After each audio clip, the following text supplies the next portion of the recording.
On our planet, there seems to be an infinite number of beautiful places one can visit, with an equal number of spectacular things to admire. It requires nothing more than a curiosity to observe what is all around you. The miracle of nature manifests in countless ways, from breathtaking vistas to the simple movements of a common heifer. The purpose of this program is to present you with the extraordinary diversity of our miraculous blue planet so that you can discover these things for yourself. Today, we will start our adventure in Svalbard, and from there, we will head off to explore the icy wasteland of the Arctic.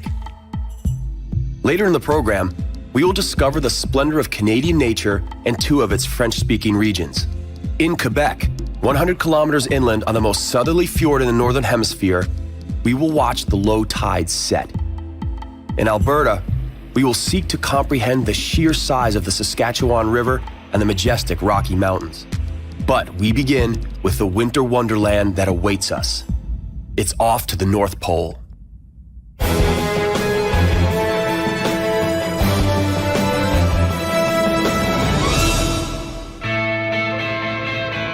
Welcome to a very icy expedition.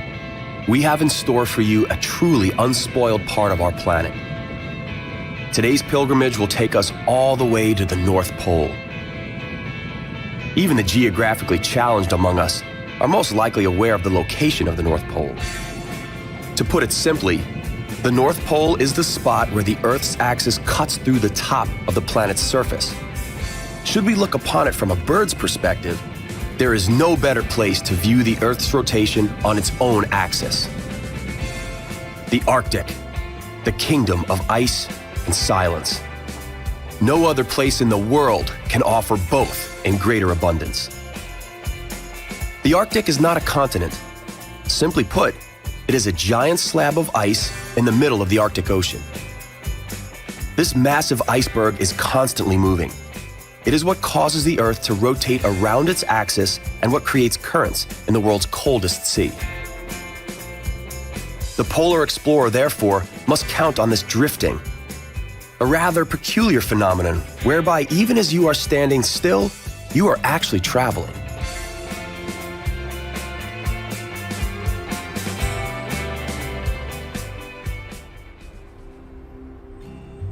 Most of the adventurers who decide to take on the North Pole do so by starting off from the Norwegian islands of Svalbard. Maps devoted to the region outside the polar circle have identified all settlements where at least 2 hunters dwell. The maps even name a capital for Svalbard. Longyearbyen has some 1,200 inhabitants. This population represents the vast majority that live on all the Svalbard islands. The town lies on the island of Spitsbergen. It was founded in 1906 by the American John Monroe Longyear, who was the representative of a coal mining company. Today, the silent and snow-covered mining yards are simply a reminder of times long since past. An altogether different sort of a silence can be found in the local church.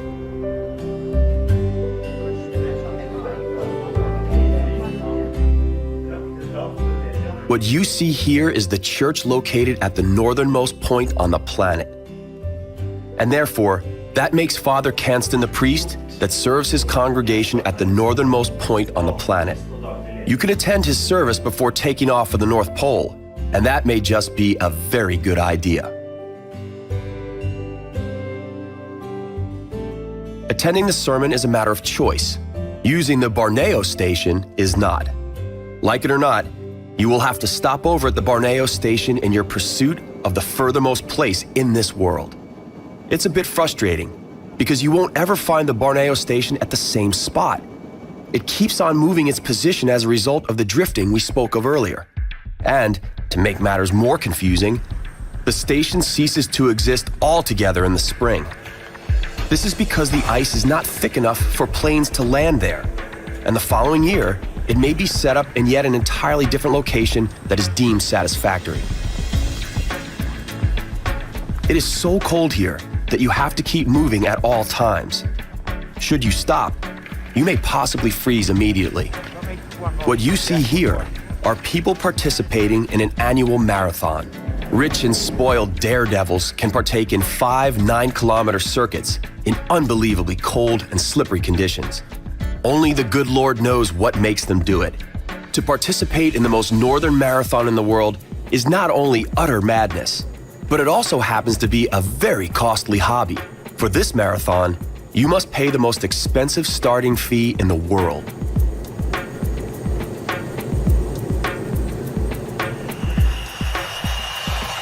Most visitors prefer the multiple-day martyrdom of traveling over the most northern iceberg with the aim of reaching the 90-degree 0 minutes 0 seconds point, called 00, the North Pole, over the course of this seemingly pointless marathon. It is important to make use of the 6 weeks in March and April when it is possible to reach the North Pole. It's a time when the ice has not yet begun to melt, and when the 24-hour polar day forestalls the unbearable frost of the polar night from invading. Do keep in mind that we are mere spectators of nature's grandiose show. During polar summer, the sun never sets beyond the horizon above the polar circle. The sun resembles a tennis ball flying over the net. It stops suddenly and starts coming back again, disorienting. A magical silence surrounds us in the morning. The shimmering ice and snow all around will leave indelible memories.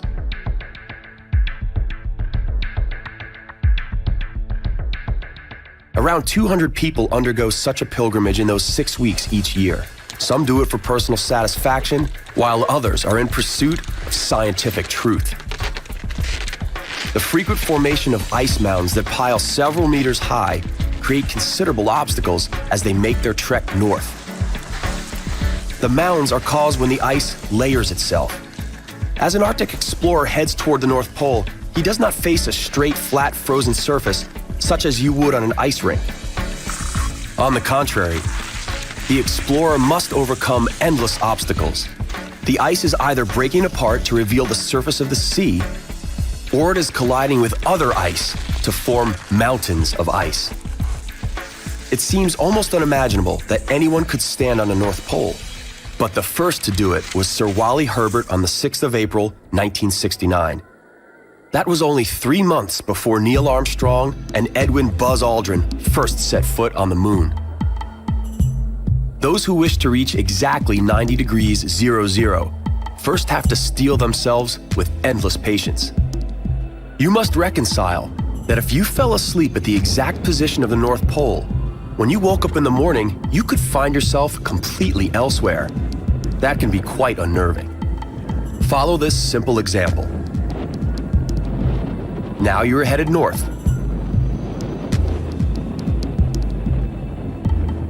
And now you're heading south. The Arctic is one of the few places left in the world that absolutely never loses its individual charm. However, the sad fact is, the Arctic is slowly diminishing in volume. Those who argue for the evidence of global warming often point to the Arctic as one of the best examples of the warming trend. The surface volume of the Arctic has shrunk by 46% in the last 20 years. And, according to some scientists, at its present rate of shrinkage, it could cease to exist in as little as 10 years. However, scientists fail to agree on the degree of the human influence on climate change. Some claim it is impossible to ascertain exactly the damage humans have inflicted, while others remain convinced that there is no doubt as to the enormity and irreversibility of the damage caused by humans. Let us hope that the climatic changes we have been experiencing over the last 50 years are temporary and are not as irreversible as some claim. It is very important that the beauty of the Arctic is able to be admired by generations to come. We must do everything to ensure the legacy of the Arctic continues.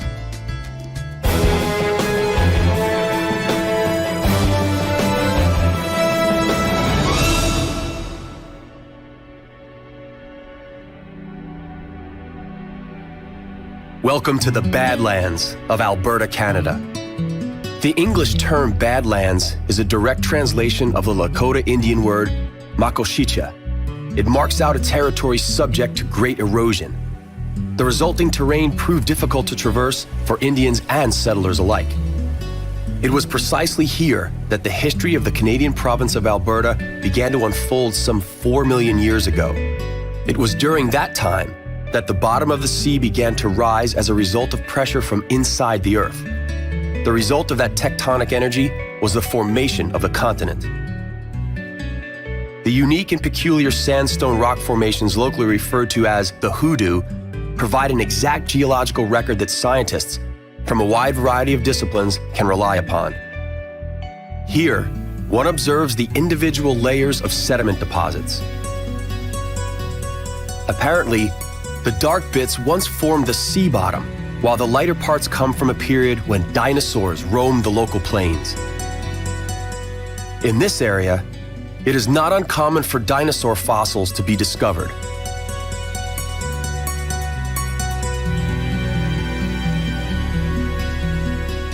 It does, however, require patience and knowing where to look.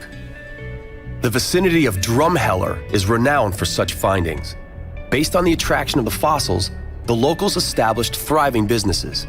It is, however, ironic that in a place known for fossil findings, one cannot purchase a fossil found locally due to the strictly enforced prevailing laws. Any fossil you purchase here will likely have come from the United States or Africa.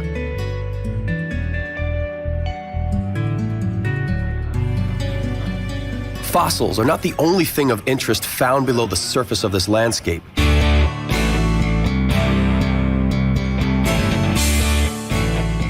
Another kind of treasure, requiring a different kind of digging, also lies underground. Crude oil and natural gas reserves lie just beneath the surface of the entire province. Thousands of borehole pumps create something like a scene from an old science fiction movie. The economic prosperity resulting from the oil and gas production continuously attracts more and more people to this once desolate country. A gold rush with a twist.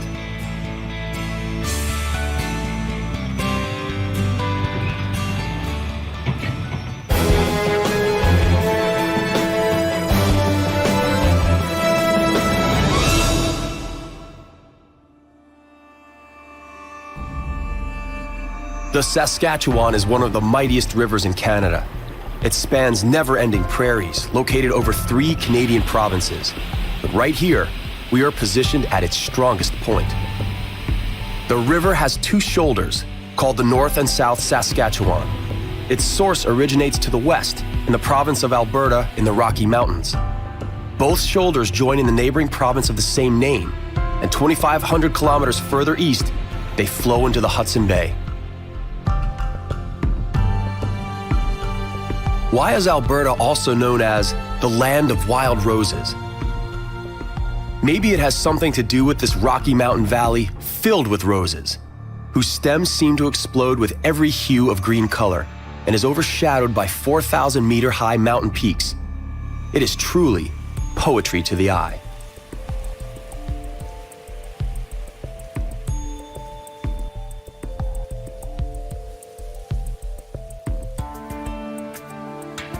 Needless to say, the local wilderness is not represented by roses alone.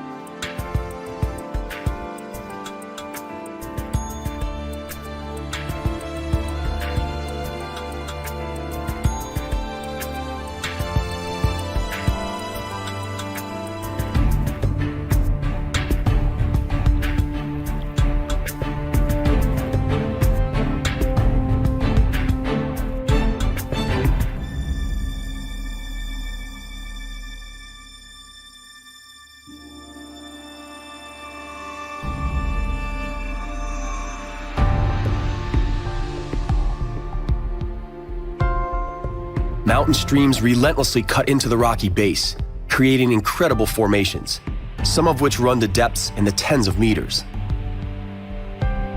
A more dramatic landscape would be hard to imagine. It's almost as if it emerged from the workshop of a great architect. Everything here has its place and purpose. A valley yields to a snow-capped peak. A canyon vents into a waterfall.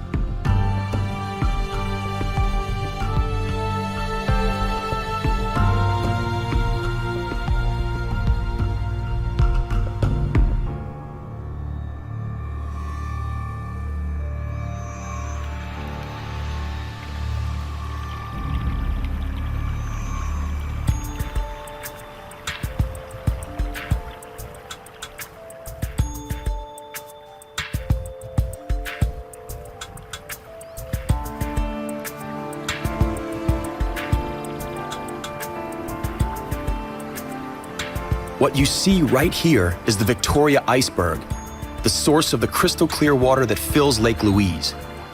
The iceberg was named after Queen Victoria of Great Britain. Lake Louise, on the other hand, was named after Princess Louise Caroline Alberta, who was the fourth daughter of Queen Victoria.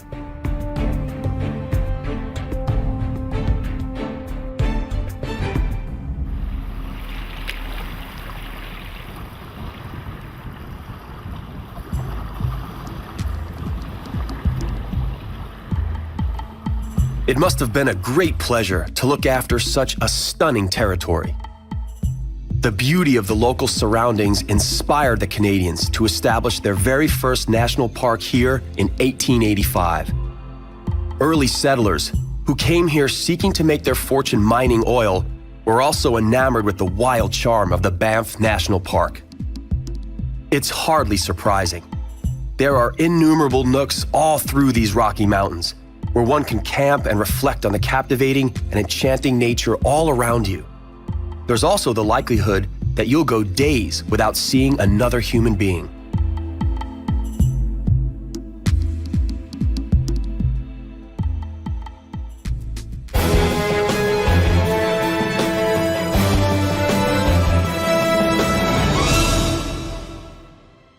Seemingly endless prairies lie to the east of the mountains. This is the kingdom of cowboys and ranchers alike. There are straight trails stretching from one horizon to the next. It is far too easy to lose track in a countryside devoid of all landmarks. In wintertime, getting lost here can often be tragic. These magnificent animals play an important role in the history of this land. These cattle are born and raised for one particular purpose. When they have matured, they are sold at a cattle auction. Millions of families throughout Northern America hungrily await the next shipment of the renowned beefsteaks that come from Alberta. There is no time wasted. These guys surely know their stuff.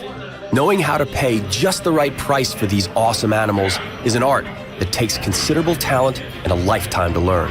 Life on a ranch may at first seem rather idyllic. No stressful deadlines, lots of fresh air. Something a lot of us dream of for our retirement. Needless to say, first appearances can be deceiving. Ranches here are gigantic, often as large as a few townships put together. Cattle remain outside all year round. The cows get stabled only in the case of a grave complication, or if they are with calf during a particularly cruel winter. Danny here is just heading out to check up on one of his herds. Danny's father was a cowboy, and Danny expects that his son will one day become the sixth generation of his clan to be in charge of this ranch. 6 years ago, they celebrated the 100th anniversary of the establishment of this ranch. Unfortunately, as they took over the land, they pushed the original inhabitants of the region, the North American Indians, onto designated reservations. The Alexis First Nations Reservation is now the home of the Nakota Sioux tribe. These people are the descendants of the oldest original inhabitants of the American continent. We are currently watching the preparations for their annual Powwow Festival. The tribe members and invited guests gather here from the whole of North America. They dwell in tents for the duration of the celebration. In the words of the chieftain, Cam Alexis, the people of his nation gather for the powwow here by the sacred lake so that they can honor the memory of their ancestors through meditation, music, and dance. Their folk costumes are surprisingly colorful, but each tribe has created its own national colors.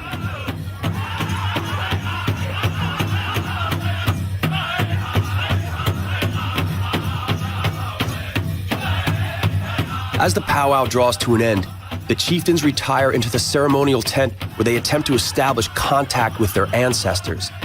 This is something we sadly, yet understandably cannot witness. For now, we remain in Canada and head off to Quebec.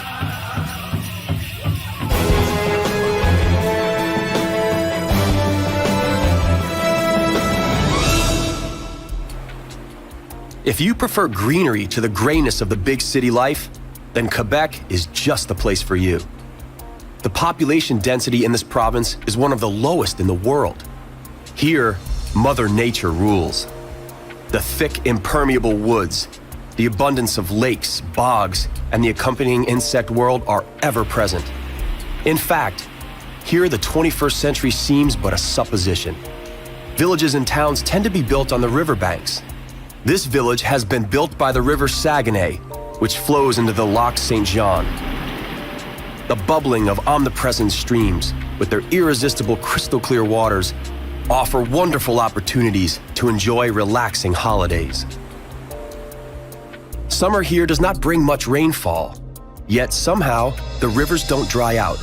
Is it magic? Not exactly, but it is rather magical at that. What you see here isn't a river, it's a fjord.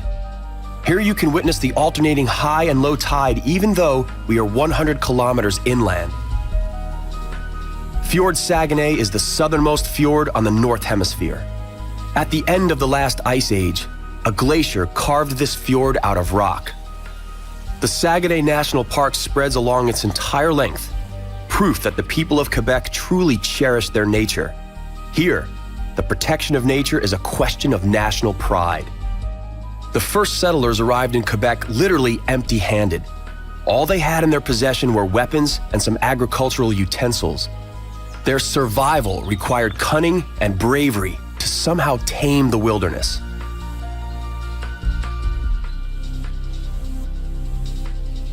The vision of a lucrative fur trade was the greatest lure for the French. And so they sailed over what they called the Great Puddle, motivated by the empty treasury of the French king.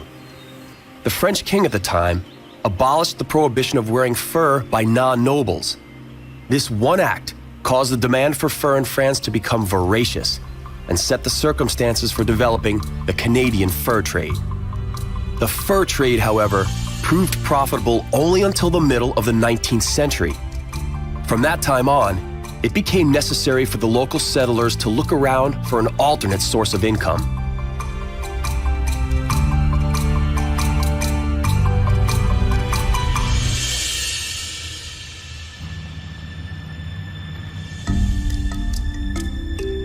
Three currents come together in the local waters. One originates from the St. Lawrence River, and another one originates from the Saguenay Fjord. The third one originates from the sea. Such a medley results in a bountiful food supply, ultimately attracting whales from far and near. The Saguenay Marine Park Saint Laurent is the only project concerned with the protection of whales. The marine park offers some of the most comprehensive studies of whale species you would find anywhere in the world. Should you wish to see whales firsthand, though, you must abandon the safe haven of dry land and take off for the great wide open sea. It is possible to sight 5 different kinds of whales here. But there is only one species of whale that remains here throughout the year, the beluga. Unfortunately, the whales are so scarce that each one is known to the researchers by its name. They are distinguished by their characteristic dorsal fins. These beautiful cetaceans are one of the most endangered species in the world. We all have a responsibility to see that they are not hunted to extinction.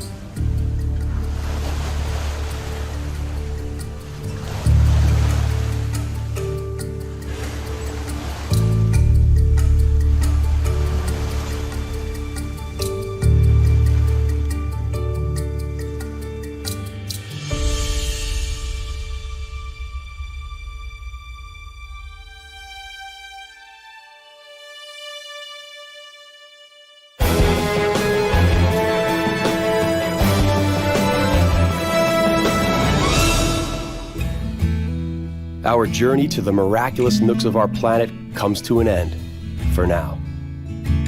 On the next exploration of our compelling and bountiful planet Earth, we will visit 3 unique islands: Madeira, Taiwan, and Bali.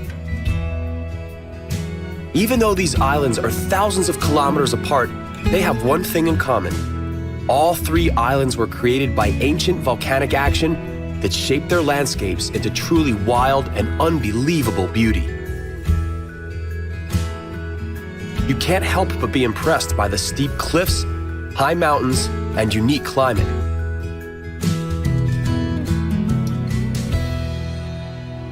That's all right here on Miracles of Nature. We hope you'll join us.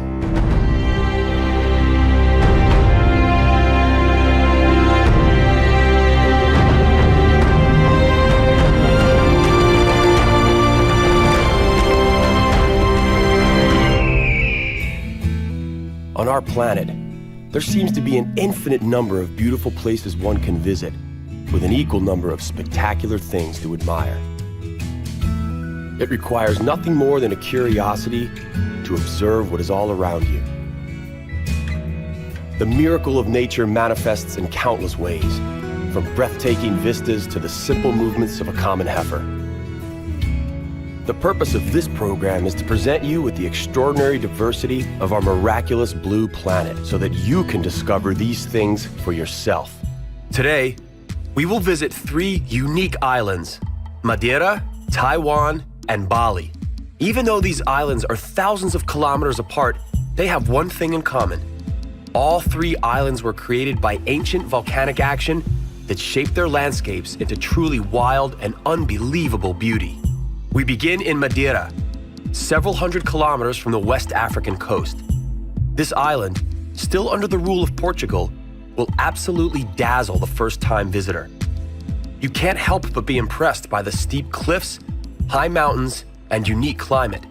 From Madeira, we will continue to Taiwan. Here we will closely examine Taroko, one of the world's most stunning mountain passes. We will conclude by heading to the mystical island of Bali, where we will descend into the crater of Batur, a monumental volcano.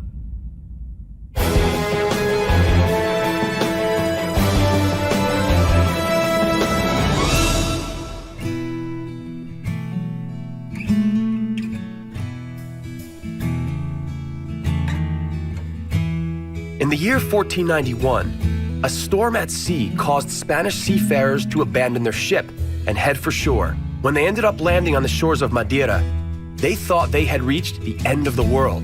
Remember, in 1491, people still believed the world was flat. The sight of dark clouds clinging to the peaks of high mountains frightened the medieval explorers so much, they believed they had reached the gates of Hades. They were, to say the least, reluctant to come closer to Madeira. They overcame their fear and landed in this bay, where the town of Machiko stands today. According to local legend, Machiko was named for Roberta Machiko. As the story goes, she and her lover escaped from England, where their love affair was prohibited. This supposedly occurred 100 years prior to the first Portuguese sailors landing here. It is difficult to determine whether this story is real or fabricated. In any case, a statue of the Portuguese captain, Tristão Vaz Teixeira, who commanded the Portuguese exploration, stands in front of the local church.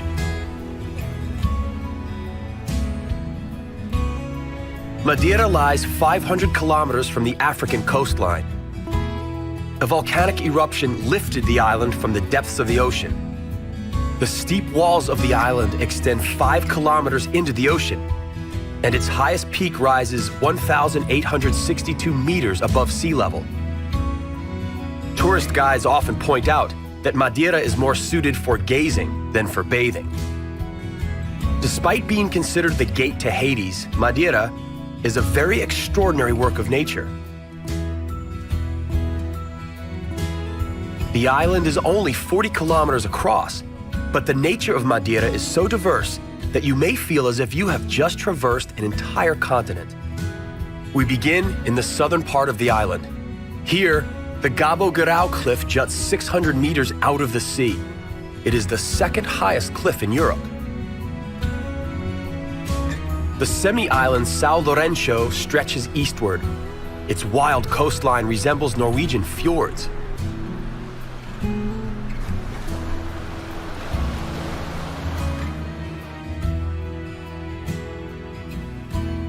The island's interior is wilder still. Volcanic activity formed an enchanting mountain range. Its beauty can be compared to that of the Alps or the Rocky Mountains.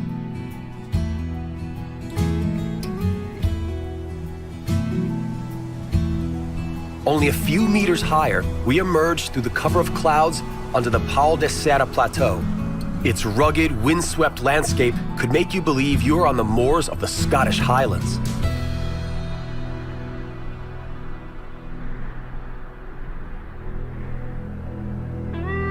Sharp peaks that snatch the passing clouds account for Madeira's specific microclimate. The weather here is extremely changeable, as a result of Atlantic currents and strong winds. That's why the weather forecasts are only released with a 10 to 30% accuracy rating. It often happens that while tourists in the southern part are sunbathing, torrential rains are lashing the northern part, and the mountains in the interior are being blanketed with snow. Madeira is sometimes called the island of the never-ending spring.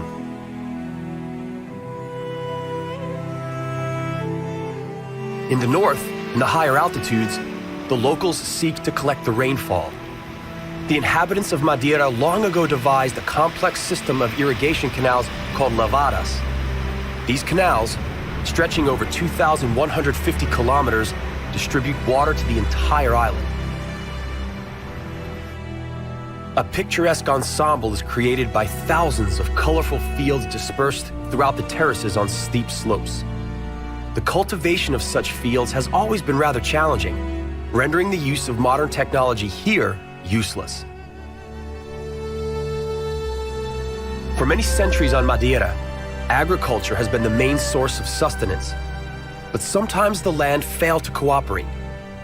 To facilitate their ability to respond to land, the people built these quaint little houses. The small dwellings with straw roofing were portable, so that when necessary, the farmers could move easily. As a result, farmers could make the tedious journey to the secluded and inaccessible fields as they required.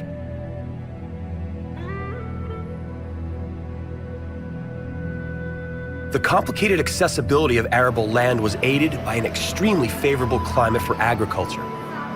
Perhaps that explains why some refer to Madeira as the garden in bloom in the middle of the Atlantic. The mild climate is suitable for the growing of vegetables, exotic fruits, and even flowers, a fact that becomes obvious in the marketplace.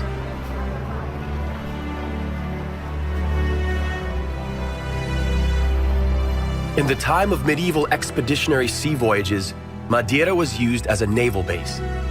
The ships stopped here to refresh their food supplies en route to unknown, faraway lands. They also refilled their casks of wine. A strong spirit was added to the wine to prevent it from going bad in hot weather and long journeys.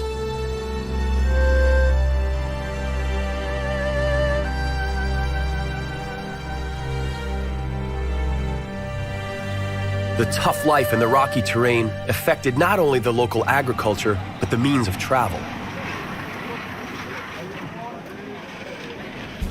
A sled is commonly associated with winter and snow. In Madeira, however, a sled is used year-round to facilitate transportation from the hillsides to the valleys. Today, this means of transportation is primarily used as a tourist attraction. The skill with which the men operate their sled is remarkable. The wicker sled hurtles downhill at a speed of 35 miles per hour. To control it, one requires special leather shoes with reinforced soles and years of experience.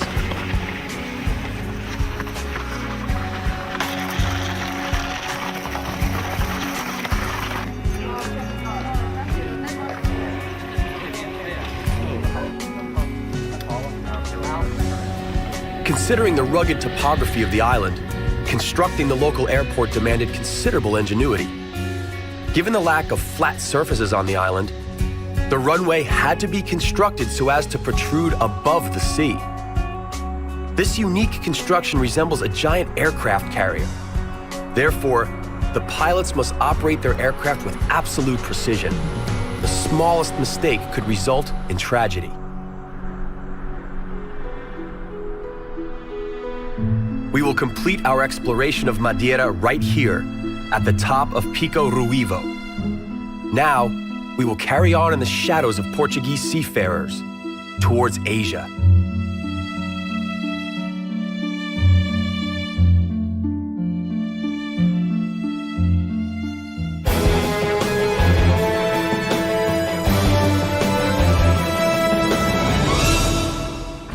While those who first discovered Madeira were frightened, those who first discovered Taiwan were immediately enchanted. When they landed, they called out in excitement, Ilha Formosa, meaning beautiful island in Portuguese. For several centuries, Taiwan was known to the Western world only by the name Formosa. Today, you'll only find that name in old history textbooks or on very old boxes of tea. Its Chinese name, Taiwan, is no less poetic and fitting. It stands for a terraced bay. Madeira and Taiwan have one thing in common. They are both the result of volcanic activity.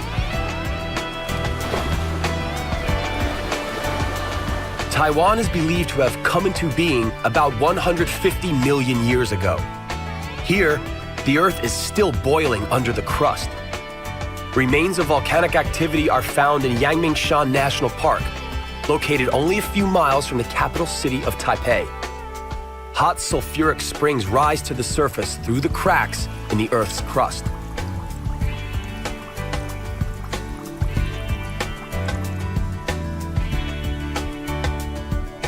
Taiwan is the world's 7th most densely populated country. Most of its inhabitants are crowded into the northern part of the island. This is because the center of the island is largely inaccessible due to towering, ragged mountains, a reminder of its volcanic past. The highest peak, Yushan, rises to a staggering height of 4,000 meters above sea level. Its height makes it the highest mountain in the whole of Northeast Asia. Yushan continues to grow at a rate of 5 millimeters per year due to the continuous pressure of the Euro-Asian and Philippine continental plates. The effects of the pressure of tectonic activity are also apparent in the Taroko Pass. The pass more or less cuts Taiwan in half. It is 19 kilometers long and runs to a maximum depth of 300 meters.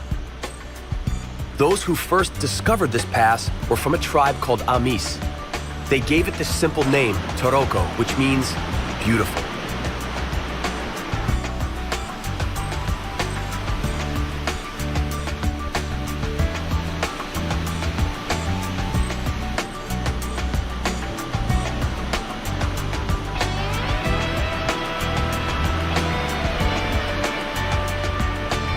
This imposing road through the pass was built in the 1950s.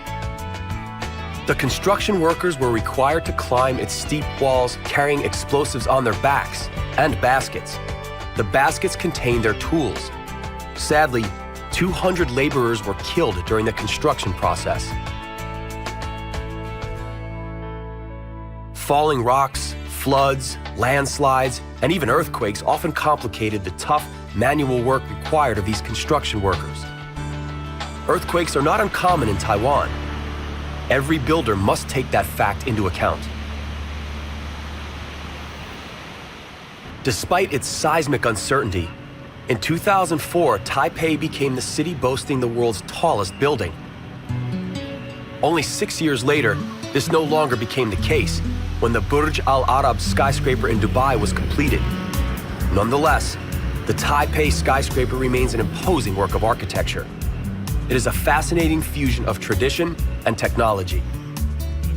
Its architect, C.Y. Lee, was inspired by nature, and so his skyscraper resembles a bamboo stem. Bamboo is known for its strength, resilience, and flexibility, while being slim and tall. The building rises 508 meters. Its name, Taipei 101, comes from its 101 stories. It is equipped with an 800-ton stabilization system. Gyroscopes and weights with an ingenious hydraulic system stabilize the building by counteracting gust winds and potential movements of the Earth. As a result, the building was made to withstand earthquakes of up to 7.0 on the Richter scale.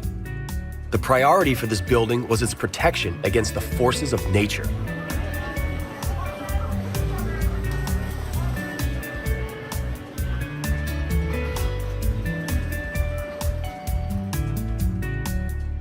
From the busy capital, we move back to the very heart of Taiwan. Well-manicured tea plantations adorn the otherwise mountainous landscape. The drinking of tea is an important aspect of the Taiwanese culture.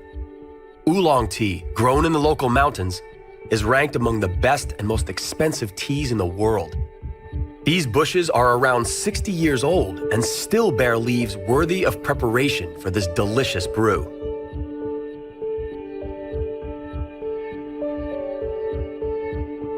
The fog rising from the Sun Moon Lake, the largest water surface in Taiwan, has a huge impact on the taste and high quality of the tea.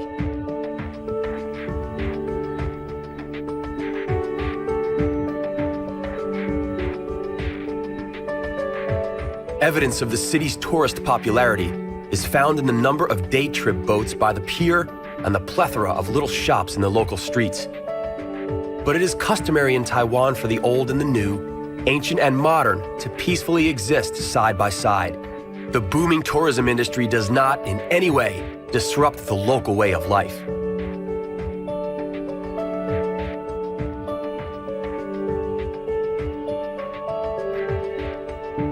Just as they did centuries ago, the locals hang these little bells in sacred places along the lake's shore. They place a piece of paper with their names inside the bells and ask for the Lord's blessing. The Taiwanese culture has deep historical roots. Indigenous tribes inhabited the island long before the arrival of the Chinese. One of these tribes, the Shao, still reside on the shores of the Sun Moon Lake. The legend is told of the Shao coming to the island because of a white stag. It is said that when the Shao pursued the stag, it attempted escape by leaping into the crystal clear water. Its white body attracted a shoal of fish. The Shao caught and ate the fish. The fish were so delicious, the Shao decided to stay. Today, they still consider the lake and its vicinity sacred ground.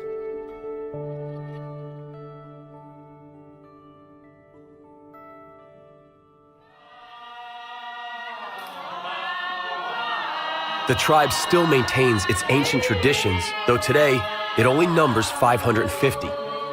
What you see here is an annual ritual in celebration of the harvest. The natives dance around a basket which contains clothes of their ancestors. They express gratitude to their ancestors for ensuring their gods' goodwill and a good harvest. As the ritual draws to an end, the dancers create a human chain and go on a procession through the night streets. The first in line bangs a staff on the ground, symbolizing wheat beating. The last one in line sweeps, symbolizing the collection of the harvest. As the ritual draws to an end, so does our journey through Taiwan. We are headed to yet another Asian island known for its natural beauty and rich cultural tradition.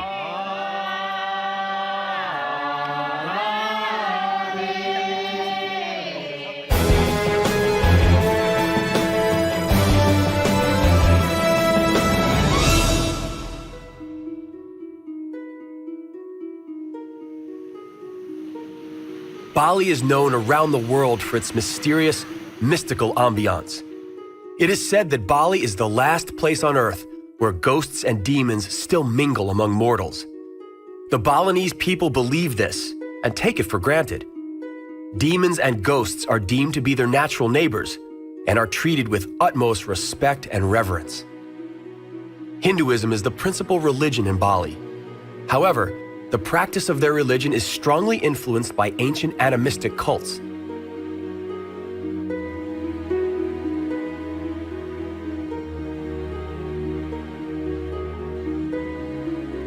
The Balinese enhanced the Hinduism they learned from India with rituals worshiping nature in all its different forms.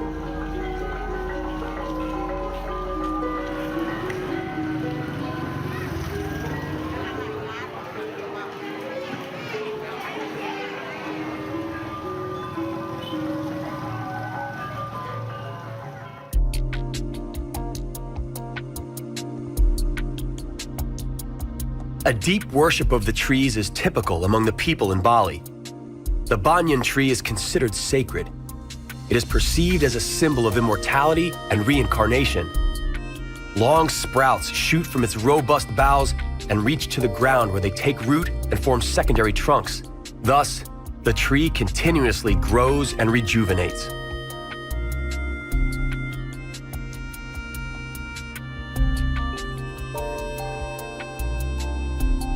In Bali, volcanoes are worshipped even more than the trees. They are called Gunung Api, meaning fiery mountains. The Balinese believe that mighty demons dwell within. In an effort to appease these demons, they offer frequent sacrifices to the volcanoes. This imposing volcano has two craters. The outer, oval crater has become a lake measuring 17 kilometers in diameter and rising 1,500 meters above sea level. The inner crater is smaller, but rises to 1,800 meters above sea level and is still considered active. It last erupted in 1994.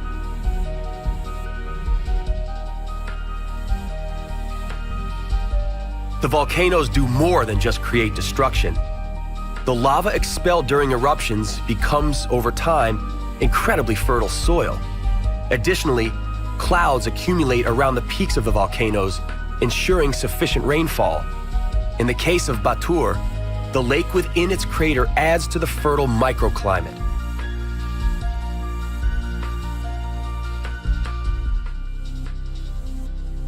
The fertile foothills of the volcanoes are ideal for planting rice.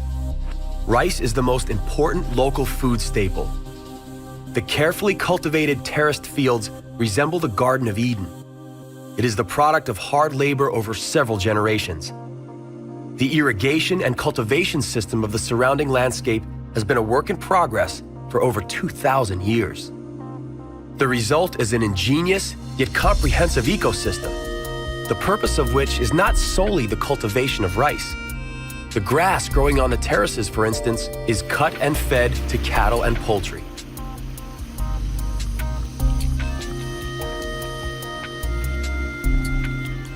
Balinese farmers utilize the water system of growing rice. This system is more profitable and at the same time easier on the land. The stems remain in the field after harvests. These are later plowed in. Bringing together water, bacteria, and fertilizer ensures the fertility of the land. In Bali, rice is harvested 2 or 3 times a year. Other crops, such as corn, are sometimes planted simultaneously. The entire village takes part in the manual harvest. It is part of a ritual wherein the blessing of the harvest is combined with the acknowledgement of the goddess of rice, Dewi Sri. The Balinese people seek to live symbiotically with nature. They are well aware of their responsibility to the environment they live in. Through daily rituals, they express their gratitude for nature's gifts. The climax of the religious lifestyle occurs during the temple festivities. The preparation of the tree worship ritual is in full swing in a temple near the town of Tampaskaring. Women prepare rich sacrificial baskets for the occasion. Rice is an integral sacrificial product. It is offered to the gods in a conical shape symbolizing a cosmic mountain. The individual rice grains represent animals, plants, and people. The sacrifice portrays the interconnection of earthly life with the universe and the gods. Here, colored rice dough is being worked. The villagers create all sorts of festive decorations from the dough. The creations are fried in sizzling coconut oil, and when ready, are put together in intricate patterns with spiritual motifs.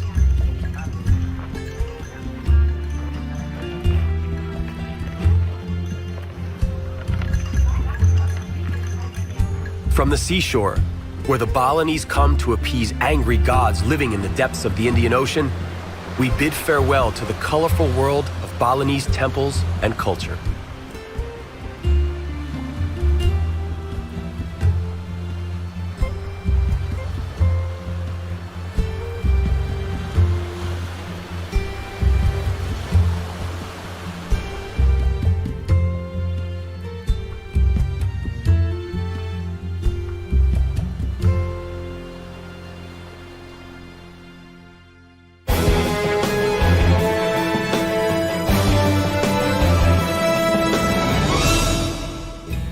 Our journey to the miraculous nooks of our planet comes to an end, for now.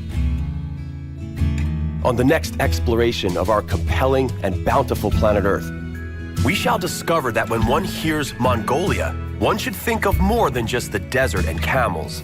The environment of the Gobi Desert is so diverse, you can find everything from uncharacteristic ice passes to breathtaking waterfalls and lakes. From the Gobi semi-desert, we will move on to the lush, green, northern Mongolian hillsides that provide refuge for Buddhists. 5,000 kilometers further southeast of the Gobi lies Jordan. We will conclude our journey in the footsteps of Indiana Jones, in the Jordanian Petra, and on the shores of the Dead Sea. That's all right here on Miracles of Nature. We hope you'll join.